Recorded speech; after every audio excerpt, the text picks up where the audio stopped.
Noong nakaraang linggo, sa isang lihim na lugar sa Ukraine, isang kulay rosas na misil ang pumailan lang sa langit. Ilang segundo lang ang haba ng video, pero napansin agad ng mga eksperto. Sa oras na yon, hindi naman talaga papunta sa anumang target ang misil na yon. Ginawa talaga yon para sa kabaliktarang direksyon para umaki at mapabagsak ang ibang misil sa ere. Ang tinutukoy ko ay yung pinakamasasama na meron ang Rusya. Ang mga Iskander.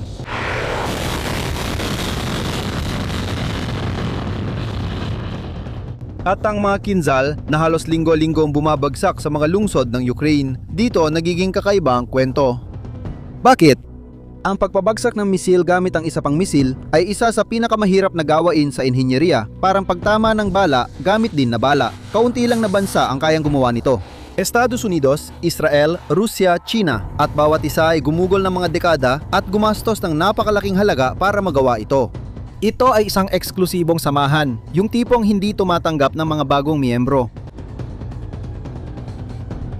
Tulad ng alam mo na, ang Ukraine ay nasa digmaan, kakaunti ang pera at binubomba ang mga pabrika.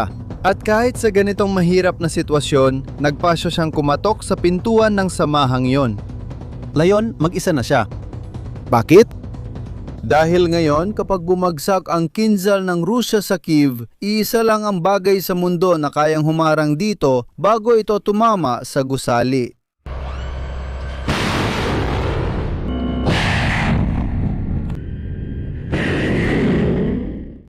Patriot na misayo ng Amerika.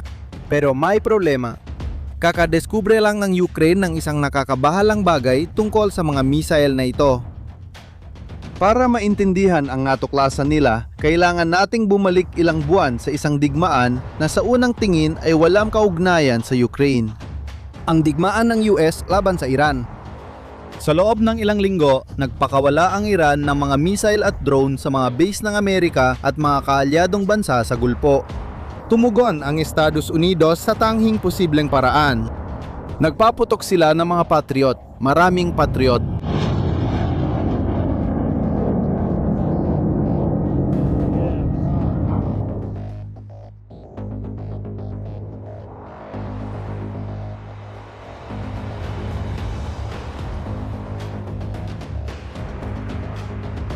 Sa mahigit isang buwang digmaan kontra Iran, nagamit ng Estados Unidos ang higit kalahati ng kanilang buong imbak na mga interceptor ng Patriot.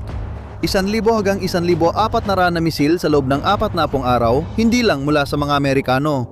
Ayon sa mga pagtataya ng mga analista, ang pinagsamang stock ng Saudi Arabia, ng Emirates, ng Qatar at ng Israel ay bumaba ng halos 70%. Isipin mo kung ano ang ibig sabihin nito para sa bansang 4 na taon ng binobomba ng mga misil. Laging umaasa ang Ukraine sa mga interceptor, ngunit laking gulat nila nang malaman na nagamit na ang kalahati ng stock na may-ari sa ibang digmaan. Bumagal ang mga padala para sa Ukraine, ang ilan ay sinuspinde. Isang kaluraning analistang militar ang naglarawan ng sitwasyon ng direkta. Mga interceptor tulad ng Patriot, kalimutan na. Hindi matatanggap ng mga Ukrainyano. Ngunit ang pinakaangkop na pahayag sa sandaling ito ay mula sa loob. Si Dmytro Kuleba ay naging kalihim ng ugnayang panlabas ng Ukraine. Taon siya nagmakawa sa bawat pintuan para sa mga Patriot. At ngayon, sinabi niya ang mga sumunod. Maaari ba tayong umasa sa mga Patriot? Sa tingin ko, hindi na tayo makakaasa sa kanila. Iyan ang natuklasan. Umiral ang payong ng Amerika pero may pila. Naintindihan ng Ukraine na sila'y huling prioridad, mas nauna pa ang mga base militar ng Amerika sa gitnang silangan. Nasa likod ng Israel at Taiwan. At kung gusto mong maintindihan kung ano ang ginagawa ng isang bansa kapag nalaman nitong nag-iisa lang siya, samahan mo ako hanggang dulo. Mag-subscribe ka sa channel. Dahil malayo pa ang katapusan ng kwentong ito. Baka iniisip mo ngayon, bumaba nga ang stock, pero pwede namang gumawa pa, di ba? Eksaktong yan ang inaasahan ng Ukraine.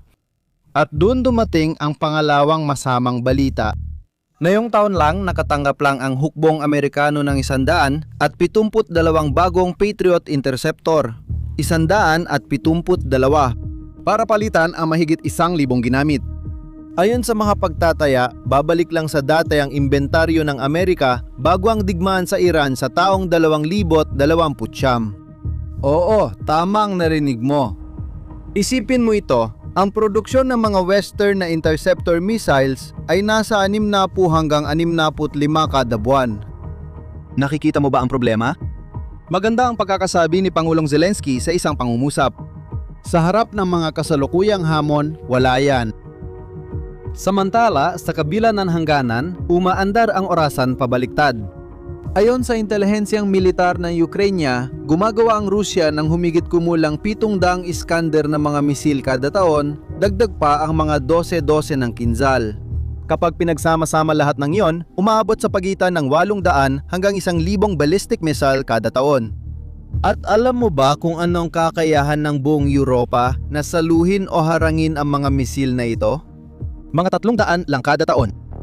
Sa bawat misil na kayang pabagsakin ng kanluran, 3 ang nagagawa ng Rusya. Tinataya ng intelihensya ng Ukraine na kayang maglunsad ang Rusya ng hanggang 100 ballistic missile bawat buwan laban sa Ukraine. Hindi nababawasan ang sarili nilang inventaryo. Sinasagot nila ang gastos nila. Pero ang kanluran, hindi. May dagdag pang problema sa presyo. Halos $4 na milyong ang halaga ng bawat pagpapaputok ng Patriot, pero hindi pera ang pangunahing problema dito. Ang problema, wala namang linya ng produksyon na kayang sumabay. Sinubukan pa ni Zelensky ang huling barahan niya. Formal niyang hiniling sa Estados Unidos ang paintulot na gumawa ng mga interceptor na Patriot sa mismong Ukraine. Nagpadala siya ng liham sa White House at Kongreso. Hanggang ngayon, katahimikan lang ang natanggap niya. Hindi pwedeng bumili, hindi rin pinapayagan ang paggawa sa ilalim ng lisensya. May natira na lang isang paraan, ang pinakamahirap sa lahat. Gawin mula sa simula. Dito papasok ang pinaka hindi inaasahang kumpanya sa kwentong ito. At ang sagot sa misteryo ng pink na misil? Ang Farpoint ay itinatag noong 2023. Hindi ito pag-aari ng Estado. Hindi ito galing sa lumang industriyang Soviet. Nagsimula ito sa 18 empleyado. At ngayon, meron na itong mahigit 2,200 tao. At ito ay pinamumunuan ng isang babae, Irina Tereh, na tumakas mula sa isang baryong sinakop ng mga Ruso noong unang mga araw ng pananakop. Ang kanyang sasakyan, sabi nila, ay may bakas pa rin ng bala ng mga Ruso. At ang kulay rosas? Yun na ang naging tatak ng kumpanya. 2 magagandang bersyon ang pinagmulan nito. Ayon sa medyang Amerikano, naging rosas ang unang mga misil dahil sa pagkakamali sa pabrika, kaya pinili ng grupo na tanggapin na lang ang kulay. Iba ang kwento ni Terek. Biro ito sa grupo tungkol sa mga babaeng namumuno sa industriyang karaniwang pinamumunuan ng mga lalaki. Sabi niya, ano ang pinakamasamang maaring mangyari kung babae ang namumuno sa kumpanyang pangdepensa? Walang masamang mangyayari.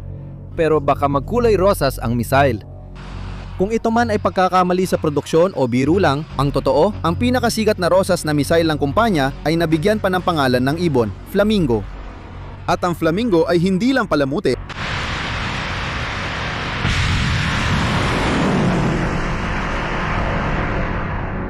Noong Pebrero ng taong ito, tinamaan ng mga missile na Flamingo ang pabrika ng Votkinsk na mahigit 1,000 at 400 kilometro sa loob ng Rusya. At ang Votkinsk ay hindi basta-bastang pabrika. Doon ginagawa ng Rusya ang sarili nilang mga misail balistiko, kabilang na ang mga Iskander. Ibig sabihin, napatunayan na ng kumpanyang gumagawa ng pink na misail sa totoong labanan na marunong silang gumawa ng misail na kayang lumipad ng malayo at tumama sa target.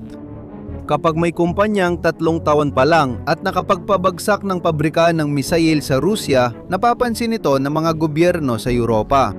Napansin din na ginawa ng Denmark ang hindi pa nagagawa. Pansamantalang sinuspinde ang mahigit 20 batas para mapabilis ang pagtatayo ng Farpoint Factory sa lupa ng Denmark katabi ng base ng F-30 U-5 fighter jet. Ito ang unang pabrika ng armas ng Ukraine sa NATO. Isang bansang Europeo ay binalewala ang sarili nitong burokrasya para sa isang 3 taong kumpanyang Ukrainyano. Isang bagong kumpanya, ambisyoso at napapalibutan ng kontrobersya, gaya ng lahat ng mabilis na lumalago sa gitna ng digmaan. Ang kumpanyan ito lang ang tumanggap ng misyon na tinanggihan ng iba. At ang ginawa nila ay may taglay na lihim na ironya sa mismong anyo nito. Ang interceptor ay tinatawag na FP7.X. May haba itong 7 metro at 25 sentimetro. Gawa sa composite na material ang katawan. Umaabot sa 2,000 metro bawat segundo ang bilis nito. Higit 5 beses ang bilis ng tunog. At ngayon ang ironya. Hindi basta ginawa ang hugis ng misil na ito, batay ito sa disenyo ng isang Soviet na misil. Parehong disenyo pa rin ang gamit ngayon sa S-300 at S-400 na sistema. Ang sariling panangga ng Rusya. Hayaan mong ulitin ko dahil halos parang tula ito. Ang misil na maaring magprotekta sa Ukraine mula sa mga pat-atake ng Rusya ay may DNA ng isang misilang Ruso. Kinuha ng Ukraine ang pamana ng inyenyeryang Soviet na kabisado nila at ginagamit ito laban sa lumika. Pero sa loob, ibang kwento na ito. At ang kwentong ito ay Europeo. Noong Abril, pumirma ang Firepoint ng kasunduan sa Aleman na Deal Defense.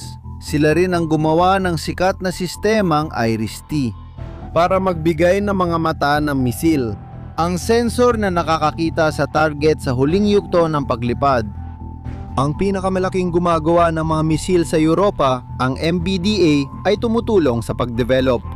Ang command center ay mula sa Kongsberg ng Norway. Ang mga radar ay mula sa mga higante tulad ng Saab, Thales at Hensoldt. Pinangalanan pa nga ang buong sistema ng isang Diyosang Nordiko, Freya. Naiintindihan mo ba kung ano ang ibig sabihin nito? Hindi ito isang nag-iisang Ukrainian na misil. Ito ay ang Europa na palihim na gumagawa ng Plan B para sa Patriot. Ang presyo ang dahilan ng pagmamadali. Tulad ng sabi ko, bawat Patriot Interceptor ay nasa 3,800,000 dolyar. Ang Ukrainian missile, 700,000 dolyar, higit 5 beses na mas mura. Tingnan mo, may nakakatawang detalye.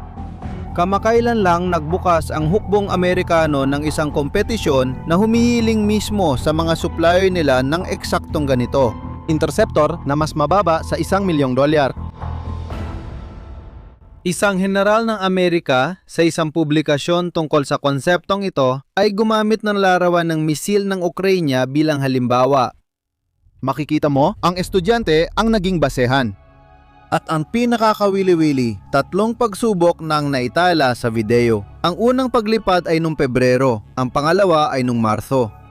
At ang sa Hunyo, at ito marahil ang pinakamahalaga dahil ito ang unang paglipad na ganap na ginabayan kung saan ang misil ay nagmanyobra sa ere. Ayon sa Financial Times, umabot sa 25 kilometro ang taas na narating na misil. Teritoryo na dating sakop ng Patriot. Kinumpirma ng co-founder ng kumpanya ang pagsubok sa dyaryo at sinabi na maaaring magsimula ang mass production sa Agosto na may 3 misil kada araw. Pero mahaba pa rin ang tatahakin naming landas. Ang unang totoong pag-intercept ay nakatakda pa lang sa katapusan ng 2027. Hanggang doon, pustahan pa lang ang Freya. Pero pansinin mo ang isang bagay dahil ito ang pinakamahalagang ideya sa video na ito. Kahit magsalita pa siya, ang desisyon na itayo ito ay nagsabi na ng totoo. Ang panahon kung kailan ang proteksyon ng Amerika ay itinuturing na isang katotohanan. Isang bagay na inaasahan mo gaya ng pagsikat ng araw. Tapos na ang panahong yon. Ang Ukraine ang unang bansa na nakatanggap ng balita dahil sila lang ang nakakakita ng ganitong mga bagay habang binobomba. Maraming bansa tulad ng Israel halimbawa ay may sarili nilang panangga. Ang Ukraine ay gumagawa ng sarili nitong panangga. At ito ay kulay rosas. Ngayon, hindi ko alam kung naisip mo na ito, pero ang paksang ito ay nagtutulak sa atin sa isang mahirap na tanong. Tingnan mo ang Taiwan, Polonya, Hapon, lahat ng mga bansa na natutulog pa rin sa ilalim ng payong Amerika. Naisip mo na bang baka hindi na bumukas ang payong para sa kanila? Pero iyan ay usapan para sa ibang video.